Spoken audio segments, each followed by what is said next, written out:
si ça ne te plaît pas, tu n'as qu'à déménager, m'a dit mon père, après m'avoir réclamé un loyer, alors que mon frère, lui, logeait gratuitement sous prétexte qu'il préparait son avenir.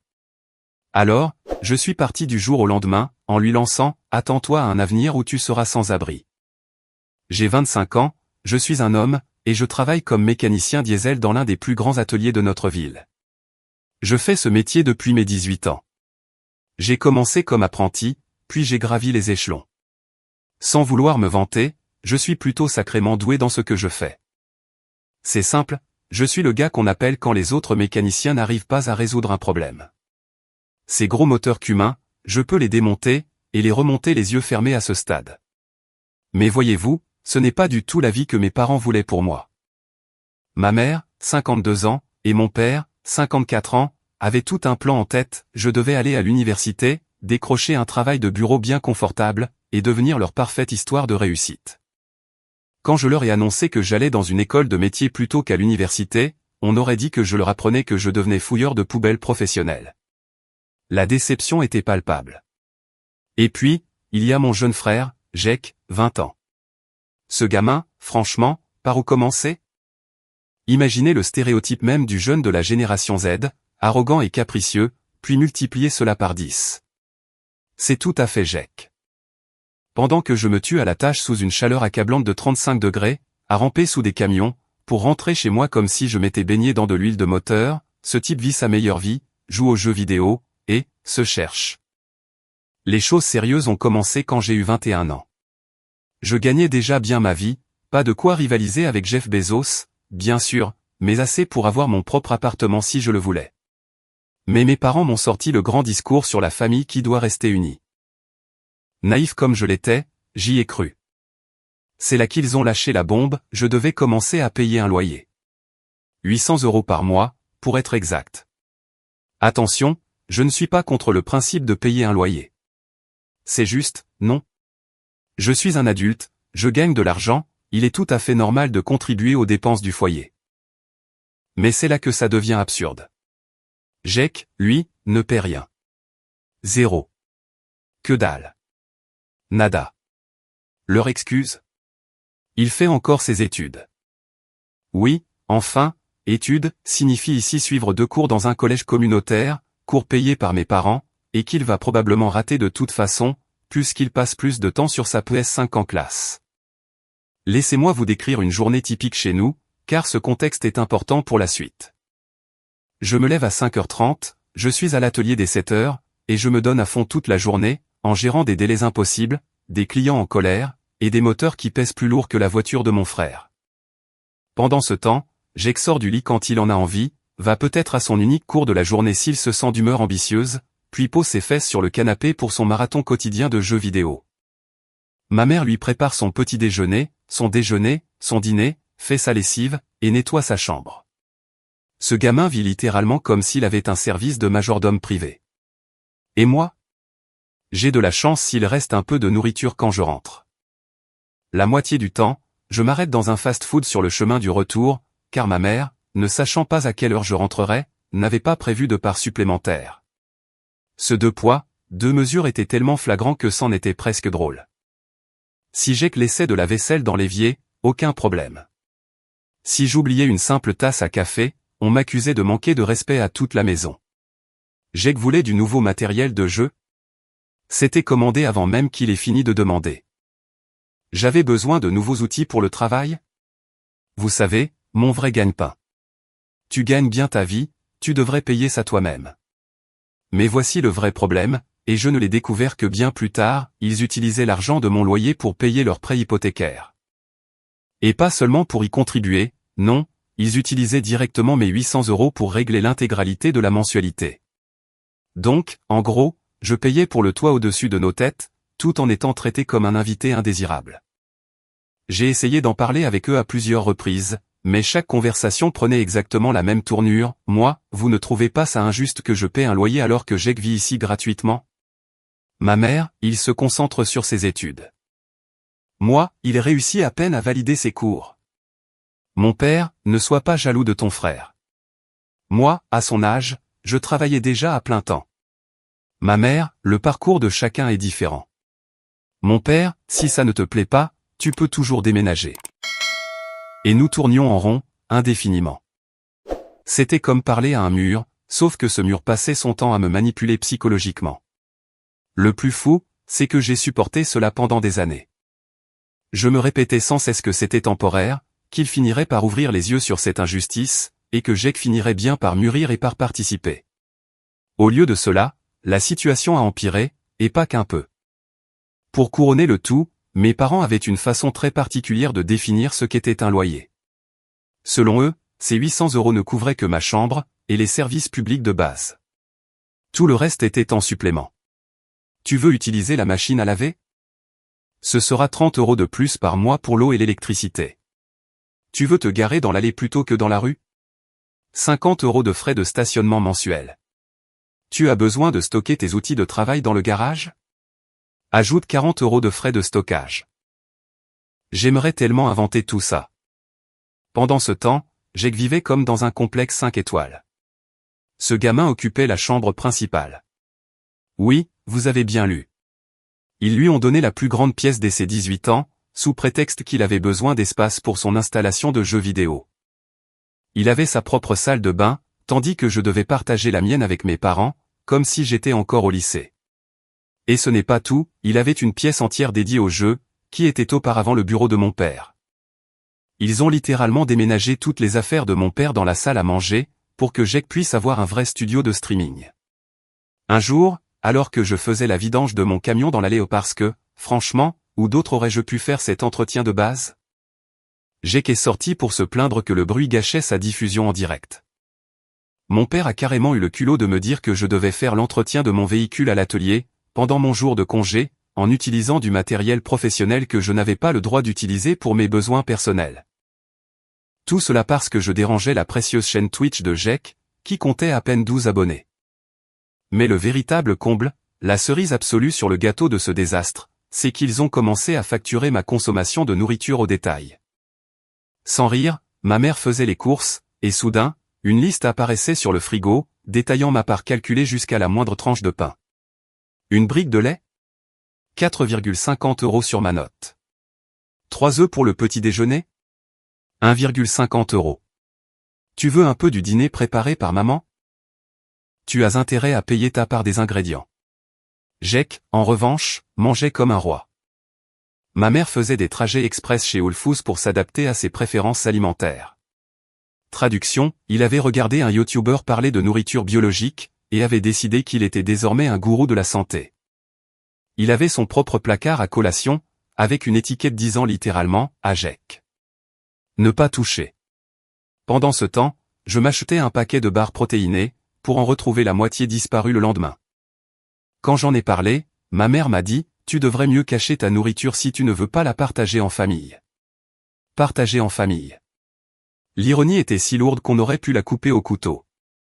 Cette saignée financière n'était même pas le pire. Le pire, c'était cette guerre psychologique de tous les instants. Chaque dîner de famille ceux auxquels j'avais le droit de participer à condition de payer ma part se transformait en une cérémonie de remise de prix pour les exploits de Jake. Jake va peut-être commencer le streaming à plein temps. Traduction, il abandonne ses cours. Jake a un tel flair pour les investissements. Il avait acheté une crypto-monnaie douteuse après avoir regardé une vidéo TikTok. Jake trouve enfin sa passion. Il avait dépensé 300 € de leur argent pour suivre une formation afin de devenir influenceur. Et moi?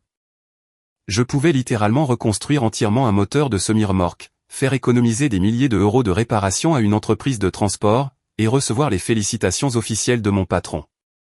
Tout ce que j'obtenais en retour, c'était « c'est gentil, mon chéri ». Jake, dis-nous en plus sur ta nouvelle chaîne YouTube. Le plus douloureux était de voir mes compétences et mon travail acharné être balayés d'un revers de main, alors qu'il célébrait le moindre petit exploit de Jake. J'ai été élu mécanicien du mois 3 fois de suite à mon atelier. Silence de mort. Jake a atteint 100 abonnés sur Twitch. Ma mère lui a préparé un véritable dîner de fête. Un jour en particulier m'est resté en mémoire. Je venais de terminer un travail colossal. On parle d'une journée de 16 heures à reconstruire une transmission complexe sur un camion à 200 000 €, qui devait impérativement reprendre la route le lendemain matin. Le client était si ravi de mon travail qu'il a envoyé une lettre de remerciement à mon patron, et m'a laissé un pourboire de 500 €. Je suis rentré à la maison, pour une fois vraiment impatient de partager une bonne nouvelle. Dès que j'ai franchi la porte, j'ai vu que la maison était en fête, ballon, gâteau, la totale. Ma première pensée a été qu'ils avaient enfin remarqué mes efforts. Mais non. Jake venait tout juste d'atteindre les 1000 abonnés sur YouTube. Ma mère avait invité ses amis streamers, et commandé un buffet traiteur probablement payé avec l'argent de mon loyer. Mon père lui avait même acheté un nouveau micro professionnel en guise de cadeau de félicitations. Quand j'ai essayé de partager ma réussite, ma mère m'a littéralement tapoté la tête comme on le ferait à un chien, et a dit « C'est super, mon chéri. Oh, au fait, tu pourrais nous virer ton loyer un peu plus tôt ce mois-ci? On doit améliorer la connexion internet de Jake pour qu'il ait une meilleure qualité de flux. » J'aimerais pouvoir dire que c'était le pire, mais non, ce n'était que l'échauffement. Le véritable désastre s'est produit il y a environ 3 mois. Pour vous situer, je venais de dépenser environ 8 000 € dans une nouvelle boîte à outils professionnelle. Si vous n'êtes pas du métier, cela peut sembler fou, mais n'importe quel mécanicien vous dira que de bons outils sont essentiels à notre survie professionnelle. On parle de la marque Snap-on pour tout, cliquet, douille, équipement de diagnostic, la totale. J'ai d'ailleurs dû en financer une partie, mais cela en valait la peine, car ces outils représentaient littéralement mon avenir. Je gardais la plupart de mes outils à l'atelier, mais j'avais cette boîte à outils chez moi, pour des petits boulots et des projets personnels. Rien d'excessivement cher, mais elle valait tout de même environ 2 000 €. Tout était parfaitement organisé, chaque outil à sa place, avec des étiquettes. Oui, je suis ce genre de maniaque. J'y avais même rangé du matériel de diagnostic spécialisé pour lequel j'avais économisé pendant longtemps.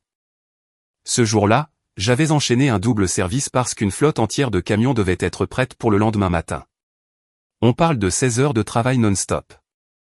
Mes mains tremblaient, j'avais bu assez de café pour tuer un cheval, et ma seule envie était de prendre une douche et de m'effondrer de fatigue.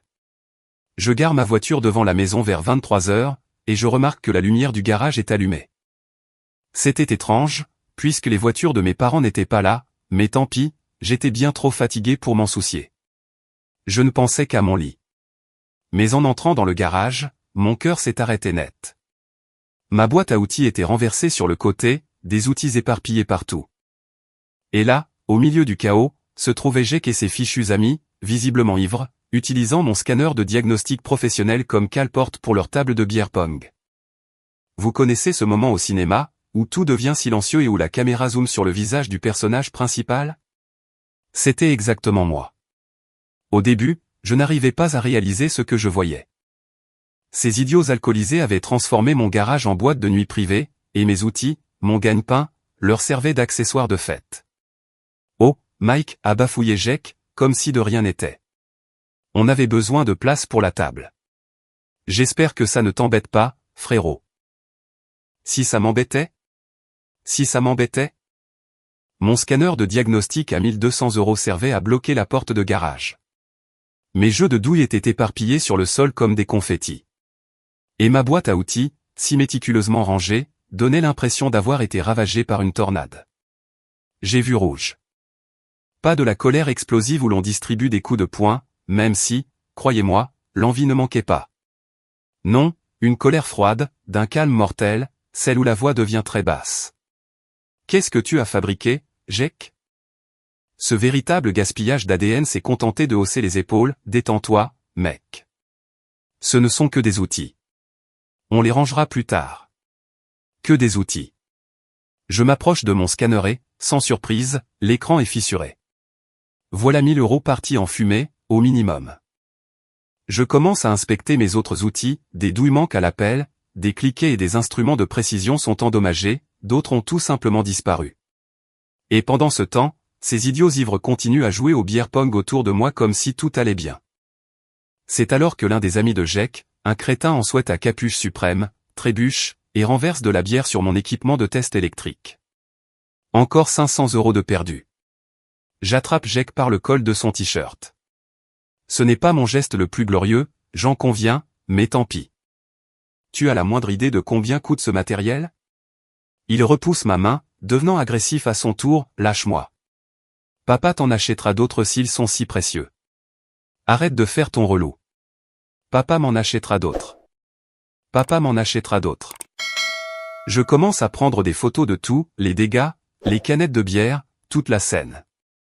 Jake commence à s'inquiéter, tu fais quoi là? Je documente tout, avant d'appeler la police. Cela l'a dessoulé en une seconde. Tu n'oserais pas. On est de la même famille. Et c'est précisément le moment que choisissent mes parents pour entrer. Quel timing parfait, n'est-ce pas? Ma mère jette un coup d'œil et commence immédiatement à me hurler dessus parce que j'ai agrippé Jake. Mon père, juste derrière elle, s'emporte déjà en disant que je réagis de manière disproportionnée. Il s'amuse juste un peu, lance mon père. Comme si c'était moi le coupable. Tu ne peux pas leur interdire d'utiliser le garage sous prétexte que tu y laisses tes affaires. Je leur montre le scanner brisé. La réponse de ma mère? Eh bien, si tu payais plus de loyer, tu aurais peut-être un espace de rangement convenable pour tes affaires. C'en était trop. C'était le moment précis où quelque chose s'est brisé en moi. Ou peut-être que quelque chose s'est enfin remis en place, je l'ignore. Je les ai regardés. Je les ai vraiment regardés, ma mère dorlotant Jake comme s'il était la victime, et Jake, souriant sournoisement derrière eux, sachant pertinemment qu'il était intouchable. Vous avez raison, ai-je dit d'une voix très calme. Je devrais trouver un espace de rangement convenable pour mes affaires. Je suis monté à l'étage, j'ai pris mon ordinateur portable, et j'ai commencé à passer des appels. Cette nuit-là, après que tout le monde soit allé se coucher, Jake s'étant endormi sur le canapé, et évidemment, je me suis installé dans ma chambre et j'ai fait ce que j'aurais dû faire depuis des années. J'ai créé un tableur. Oui, je sais, c'est passionnant. Mais croyez-moi, ce fichier Excel est devenu mon arme de destruction massive. J'ai tout noté. Chaque centime que je leur avais versé au cours des 4 dernières années. Loyer mensuel de $800, 38 500 €. Frais de charge, 4 800 €. Frais de stationnement, 2 400 €. Frais de stockage, 1 920 €. Contribution pour la nourriture, environ 7 200 €. Diverses dépenses ménagères qu'ils m'ont forcé à couvrir, plus de 5 000 €. Total général, près de 60 000 €. 60 000 €. Et cela sans même compter les outils que Jake et ses amis venaient de détruire. Pendant que je rassemblais ces chiffres, j'ai reçu ce SMS de Jake, « Salut bro, désolé pour les outils et tout ça. Papa dit qu'il te donnera 200 € pour remplacer ce qui est cassé. C'est bon entre nous? 200 € pour des milliers de euros d'équipement professionnel endommagé. » Je n'ai même pas pris la peine de répondre. À la place, j'ai commencé à passer des appels. D'abord à mon ami Chris, qui travaille dans l'immobilier. Par chance, l'un de ses clients louait un appartement au-dessus d'un garage. Ensuite, j'ai contacté ma banque pour vérifier mes économies. Heureusement, j'avais réussi à mettre de l'argent de côté, malgré le fait que mes parents me dépouillaient financièrement. Enfin, j'ai appelé mon patron pour lui demander s'il était possible de faire des heures supplémentaires. Mais c'est ici que l'histoire prend un tournant particulièrement intéressant. Vous vous souvenez que j'ai mentionné que je payais leur prêt hypothécaire sans le savoir? Eh bien, j'ai fait mes petites recherches. Il s'avère que mon loyer de 800 € correspondait exactement au montant de leur mensualité de prêt. Pas approximativement, mais au centime près. Ils n'avaient pas versé un seul sou pour leur crédit depuis 4 ans. J'ai donc échafaudé un plan, un magnifique plan plein de karma. Première étape, j'ai signé le bail pour l'appartement de garage. Il était petit, certes, mais il disposait d'un endroit sécurisé pour mes outils, et surtout, pas de petit frère capricieux pour utiliser mes affaires comme décoration de fête. J'ai versé la caution le soir même. Deuxième étape, j'ai commencé à déménager mes affaires en toute discrétion. Pas tout d'un coup, je ne suis pas un amateur. Juste quelques objets chaque jour, quand personne n'était à la maison. Les objets importants sont partis en premier, ce qu'il restait de mes outils, mes documents importants, mes affaires irremplaçables. Personne n'a rien remarqué, tout simplement parce que personne ne s'intéressait à mes affaires de toute façon. Troisième étape, j'ai documenté méticuleusement les dégâts sur mes outils. J'ai pris des photos, des vidéos, et j'ai même obtenu des déclarations écrites de 2 amis de Jake, qui étaient assez honnêtes pour se sentir coupables de ce qui s'était passé. J'ai fait des copies de tout, et je les ai stockées dans 3 endroits différents. Faites-moi confiance, cela s'avérera très utile par la suite. 4e étape, je me suis rendu à la banque pour ouvrir un nouveau compte, dans un établissement totalement différent. J'y ai fait transférer mes salaires, et j'ai annulé tous les virements automatiques vers les comptes de mes parents. Mais le coup de maître a été de patienter. Je savais exactement quand leur mensualité de prêt tombait, le 1er de chaque mois. Et je savais pertinemment qu'ils n'avaient pas un sou d'avance, car pourquoi en aurait-il eu? Ils avaient une vache à lait très fiable qui vivait à l'étage. Pendant tout ce temps, la vie a continué son cours normal. Je continuais d'aller travailler, et j'opinais du chef pendant le dîner quand il vantait le dernier projet commercial de Jack qui était désormais convaincu de devenir millionnaire grâce aux crypto-monnaies. J'agissais comme si tout allait pour le mieux. Ma mère a bien essayé de me parler une fois de l'incident des outils.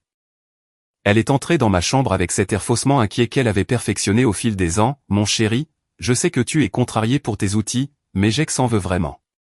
Peut-être que si tu ne les avais pas laissés dans le garage. » Je me suis contenté de hocher la tête et de répondre « Tu as raison, maman. Je devrais trouver un meilleur endroit pour ranger mes affaires. » Elle a semblé tellement soulagée.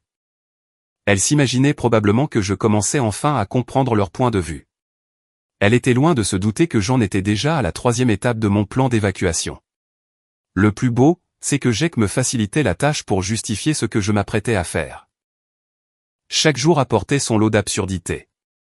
Il empruntait ma voiture sans me demander la permission pour me la rendre avec le réservoir vide, il réinvitait ses amis sans arrêt, et il a même eu le culot de me demander de me porter caution pour un prêt afin qu'il puisse investir dans sa carrière de streamer. Pendant ce temps, j'observais mes parents encourager tous ses caprices. Mon père lui a acheté une nouvelle chaise de jeu, parce qu'il avait mal au dos à force de diffuser trop longtemps. Ma mère lavait son linge, le pliait, et le rangeait, sous prétexte qu'il était trop occupé par sa création de contenu. Tout cela, alors que je continuais de recevoir des factures pour ma part des charges, et qu'on me répétait sans cesse que je devais contribuer davantage aux dépenses de la maison. Mais le problème avec les gens qui se croient intouchables, c'est qu'ils ne voient jamais la chute venir. Et croyez-moi, la leur allait être vertigineuse. J'avais entouré ma date de départ sur le calendrier, le 31 juillet. Pourquoi cette date? Parce que leur mensualité de crédit était due le lendemain, et que le mois d'août s'annonçait particulièrement intéressant pour ma chère famille. 31 juillet. J'avais pris un jour de congé, pour la première fois depuis des mois, et je m'étais assuré de me réveiller très tôt, vers 5 heures du matin. Pourquoi? Parce que je voulais être parti avant qu'ils ne puissent essayer de m'arrêter, ou de me faire culpabiliser pour me forcer à rester. J'avais lu suffisamment d'histoires sur Reddit pour savoir comment ce genre de situation se déroule généralement. Mon nouvel appartement était déjà prêt, j'y avais transporté mes affaires en secret pendant des semaines. Il ne restait plus que mon lit, mes vêtements de travail, et quelques cartons d'objets divers. J'avais loué un petit camion de déménagement UO la veille au soir, et je l'avais garé au coin de la rue, bien à l'abri des regards. Le plus beau dans tout ça, c'est que j'avais planifié mon départ pour le jour exact où je savais que cela leur ferait le plus de mal. En effet, leur prêt hypothécaire devait être payé le 1er du mois, et je savais pertinemment qu'ils n'avaient pas les fonds nécessaires. Comment? Parce que j'avais accidentellement aperçu l'écran des comptes bancaires de ma mère, la semaine précédente, lorsqu'elle me demandait de lui prêter de l'argent pour le nouveau micro de Jack. Leur compte affichait moins de 1000 €. Le plan était simple, sortir toutes mes affaires, laisser mes clés sur la table, et couper tout contact avec eux jusqu'à l'effondrement inévitable. Mais vous connaissez le dicton sur les plans les mieux préparés. Alors que je transportais discrètement mon dernier carton, Jack a surgi de sa chambre. Mon frère, mesdames et messieurs, enfin réveillé avant midi, uniquement parce qu'il avait passé la nuit entière à diffuser en direct. Il m'a regardé, a regardé mon carton, et son cerveau embrumé par la gueule de bois a mis une bonne minute à réaliser ce qu'il se passait. « Qu'est-ce que tu fous ?» a-t-il demandé. J'ai continué à marcher sans même lui accorder un regard. C'est alors qu'il a aperçu ma chambre presque vide à travers la porte ouverte. « Maman. Papa. » Mike essaie de se barrer. Et voilà, c'était parti. J'ai entendu des pas lourds résonner dans l'escalier, alors que mes parents se précipitaient à l'étage. Mon père était encore en peignoir, le visage déjà cramoisi. Ma mère le suivait de près, les larmes déjà aux yeux. « Qu'est-ce que ça veut dire ?» a hurlé mon père en prenant sa voix autoritaire, celle-là même qui m'effrayait tant quand j'étais enfant. « Plus maintenant. » J'ai posé mon carton calmement, je déménage. Hors de question. Tu ne peux pas partir comme ça. Et tes responsabilités envers cette famille. J'ai sorti mon téléphone et j'ai ouvert mon fichier Excel. Tu parles de ces responsabilités-là. J'ai commencé à énumérer les chiffres à voix haute, chaque paiement, chaque charge injuste, chaque euro qu'il m'avait extorqué tout en laissant Jake vivre comme un prince. Le visage de ma mère est passé instantanément des larmes de crocodile à une panique bien réelle au fur et à mesure que les chiffres défilaient. Ça fait 60 000 euros sur 4 ans, ai-je conclu. Oh, et voici le meilleur, je sais que cet argent servait à payer le prêt hypothécaire. Ce prêt hypothécaire qui arrive à échéance demain. Le visage de mon père est passé du rouge au blanc si vite que j'ai cru qu'il allait s'évanouir. Ma mère s'est accrochée au mur pour ne pas tomber, tandis que Jake restait planté là, la bouche grande ouverte comme un poisson hors de l'eau. Tu ne peux pas nous faire ça, a chuchoté ma mère. En fait, si, je peux, et c'est ce que je fais. Mais attendez, ce n'est pas tout. J'ai sorti une enveloppe Kraft. Voici toute la documentation concernant les outils que Jake et ses amis ont détruits.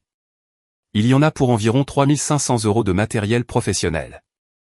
Je déposerai une plainte devant le tribunal de proximité la semaine prochaine, à moins d'être remboursé intégralement.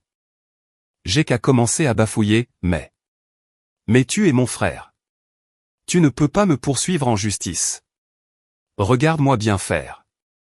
Mon père a tenté de se poster devant la porte, tu ne partiras pas d'ici tant qu'on n'aura pas réglé ça. Je mesure 1,88 mètres et je manipule des machines lourdes toute la journée. Mon père mesure 1,78 mètres et n'a pas mis les pieds dans une salle de sport depuis les années 90. Je me suis contenté de le fixer du regard jusqu'à ce qu'il s'écarte. Le loyer que vous me facturiez était plus cher que mon nouvel appartement. Vos frais de charge étaient des inventions pures et simples pour financer le train de vie de Jake. Et quant aux frais de stockage pour mes outils, on a bien vu ce que ça a donné. J'ai repris mon carton. J'ai toutes les preuves, chaque paiement, chaque SMS où vous exigiez de l'argent, chaque reçu, chaque relevé bancaire. Si vous tentez de me causer des ennuis, je transmets immédiatement tout le dossier à un avocat. Ma mère s'est mise à sangloter pour de bon, s'il te plaît. Le prêt. Nous n'avons pas, ce n'est plus mon problème. Peut-être que Jake peut commencer à payer un loyer? Oh, j'oubliais. Pour cela, il faudrait qu'il travaille. Jake a alors tenté de se jeter sur moi. Je me suis décalé d'un pas, et il est allé s'encastrer dans le mur. Un vrai dur à cuire, quand il n'est pas entouré de ses copains de beuverie.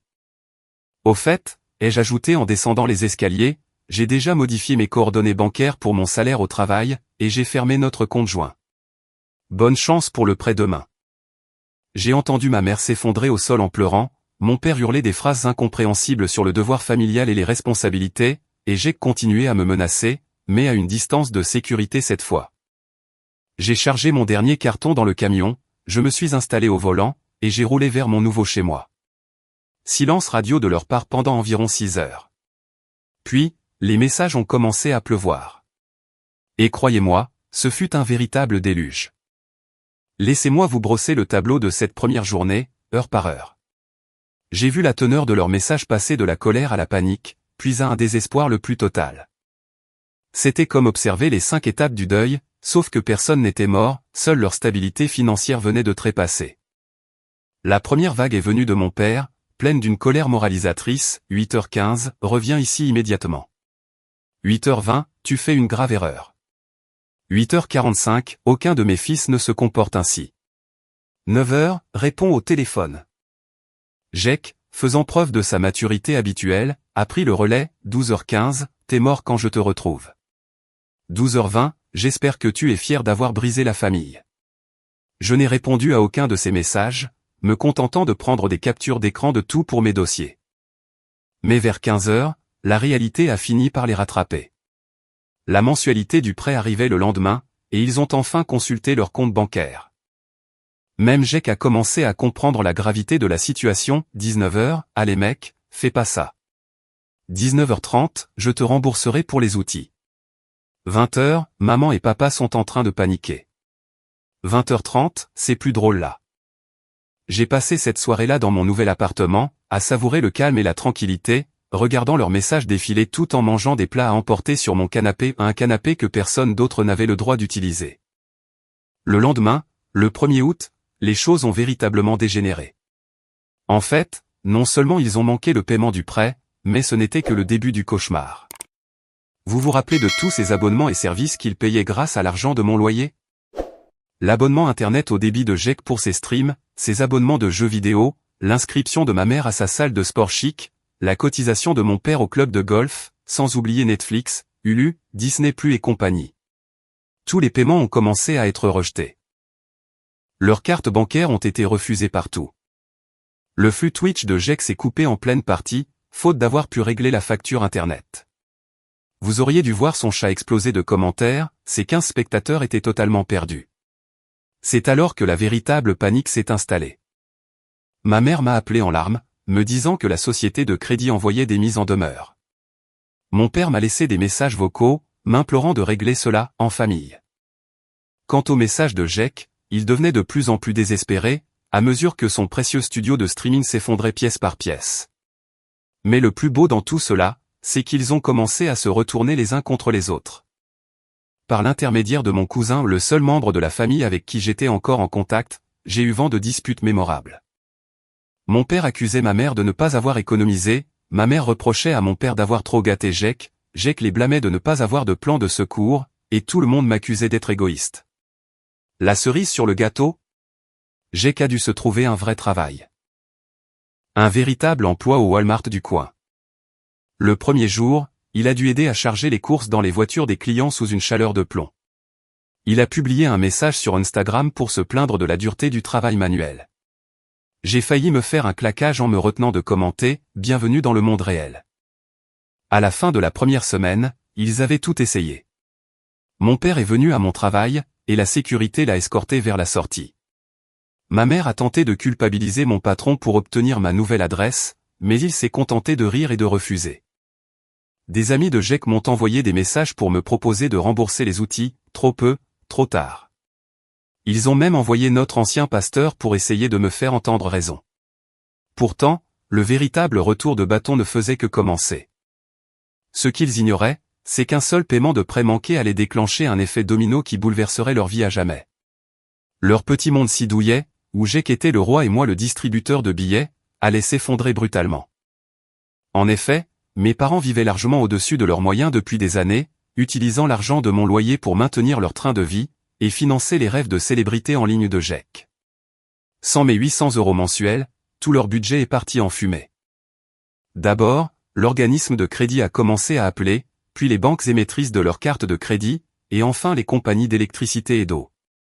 Il s'est avéré qu'ils payaient tout sur le fil du rasoir, et qu'un seul retard de paiement a suffi à faire s'écrouler tout le château de cartes. Commençons par GEC. Le parcours de mon cher frère, passant de future star de Twitch à la dure réalité, a été un pur chef-d'œuvre. La première semaine à Walmart, il a reçu un avertissement parce qu'il utilisait son téléphone pendant ses heures de travail. La deuxième semaine, il a fait une crise de nerfs parce qu'un client lui avait manqué de respect en lui demandant de l'aider à charger ses courses sous la pluie. À la troisième semaine, il en était à mendier des dons auprès de ses abonnés. Il a récolté 247 €. La coupure de leur connexion Internet a été le clou final dans le cercueil de sa carrière d'influenceur. Lors de sa dernière diffusion, on le voyait littéralement pleurer sur l'injustice de la vie, alors que la qualité de la vidéo ne cessait de se dégrader, jusqu'à ce que l'écran devienne complètement noir. Ses 12 spectateurs se sont montrés très solidaires, en spammant la lettre F dans le chat pour lui rendre hommage. La déchéance de ma mère a été plus progressive. D'abord, elle a dû résilier son abonnement à sa salle de sport haut de gamme, puis annuler ses rendez-vous hebdomadaires chez le coiffeur, et enfin renoncer à ses séances de spa indispensables. Elle a essayé de trouver du travail pour la première fois en 15 ans. Malheureusement, complice professionnel de caprice n'est pas une compétence très recherchée sur LinkedIn. Elle a fini par décrocher un emploi dans le même Walmart que GEC, mais sur un horaire de travail différent. L'ironie de les voir tous les deux vêtus de ces gilets bleus, après avoir passé des années à mépriser les employés de la grande distribution. C'était tout simplement délectable. C'est l'ego de mon père qui a pris le coup le plus dur. Il avait toujours joué le rôle du chef de famille prospère, alors que c'était moi qui subvenais en réalité à leurs besoins. Lorsqu'il a dû vendre ses clubs de golf pour effectuer un paiement partiel de son crédit, quelque chose s'est brisé en lui. Ses amis du country club ont cessé de l'inviter à leurs parties hebdomadaires. Il faut croire que, dans ces milieux, l'amitié ne dure que tant que le portefeuille est bien garni. La semaine dernière, ils ont enfin dû se résoudre à mettre la maison en vente. Ils déménagent le mois prochain dans un appartement de 2 chambres. Tous les 3 ensemble.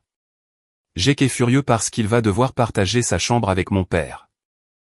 Ma mère est dévastée parce que l'appartement ne dispose pas d'un espace de réception convenable pour son club de lecture, club pour lequel, de toute façon, elle n'a plus les moyens de s'acheter des livres.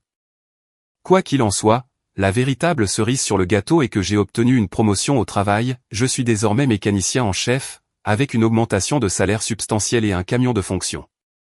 Quand la nouvelle est parvenue jusqu'à eux, ils ont tenté de me recontacter pour me faire une proposition commerciale. Apparemment, ils voulaient s'associer à ma réussite en emménageant chez moi, afin que nous puissions mettre nos ressources en commun, en famille. Je leur ai simplement répondu en leur envoyant une capture d'écran de leur relevé de prêt hypothécaire prouvant à quel point ils m'avaient exploité pendant des années, et je leur ai dit d'oublier mon numéro de téléphone. Me voilà donc installé dans mon appartement dont j'ai payé l'intégralité des frais, mes factures sont parfaitement à jour, mes outils sont stockés en toute sécurité dans mon propre garage, et j'observe ma famille apprendre à ses dépens ce que signifient les conséquences de leurs actes. Jake travaille toujours à Walmart, désormais engagé dans une compétition de 3 mois avec ma mère pour obtenir le titre d'employé du mois, aucun d'eux n'a encore gagné. Mon père livre des pizzas la nuit. Quant à moi, je m'apprête à prendre 2 semaines de vacances grâce à l'argent que j'ai pu économiser depuis que j'ai cessé de financer ma famille. La vie est parfois ironique. Pendant des années, ils m'ont traité comme un distributeur de billets, un domestique, un plan de secours. Aujourd'hui, ils apprennent à la dure qu'on ne peut pas traiter les gens comme des moins que rien tout en s'attendant à ce qu'ils continuent de financer votre train de vie. À tous ceux qui ont suivi cette saga, merci pour votre soutien. Comme beaucoup de personnes me posent la question au sujet des outils, oui, j'ai bien entamé des poursuites devant le tribunal de proximité, et l'audience aura lieu le mois prochain. J'ai réuni toute la documentation, les photos, et même les témoignages des amis de Jake. Ça s'annonce intéressant. Oh, punaise, cette histoire a vraiment cartonné. Merci pour toutes les récompenses. Et non, je ne vais pas les aider à remonter la pente. Pour une fois, ils vont devoir apprendre à marcher tout seuls. Je viens d'avoir des nouvelles de mon cousin. Ils organisent actuellement une réunion de famille pour voir comment mettre en commun leurs ressources afin de survivre dans leur appartement.